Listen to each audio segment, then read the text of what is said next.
Welcome to the Salmon Runs YouTube. Enjoy the video. In this video, I will explain how to replace rotors on a Chevy Silverado. First, prioritize safety by gathering essential tools such as a reliable jack, sturdy jack stands, and a lug wrench. Ensure your truck is parked on a level surface with the parking brake firmly engaged. Always wear appropriate safety gear, including gloves and eye protection, to prevent injuries.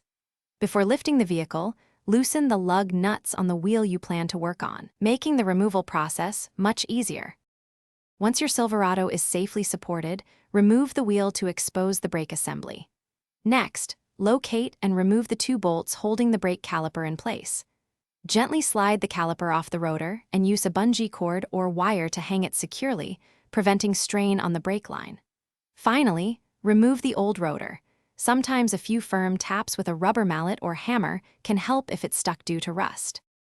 With the old rotor removed, take a moment to thoroughly clean the wheel hub surface using a wire brush, ensuring no rust or debris remains.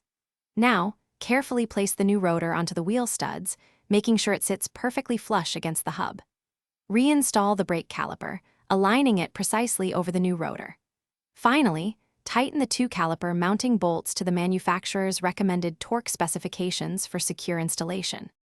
To complete the job, reinstall the wheel and hand-tighten all 6 lug nuts. Once the truck is safely lowered to the ground, fully tighten the lug nuts in a star pattern to approximately 140 foot-pounds. Before driving, pump the brake pedal several times until firm pressure returns. Finally, take your Silverado for a cautious test drive at low speeds to confirm the new rotors are functioning correctly and safely. Thanks for watching. Consider subscribing if we helped you.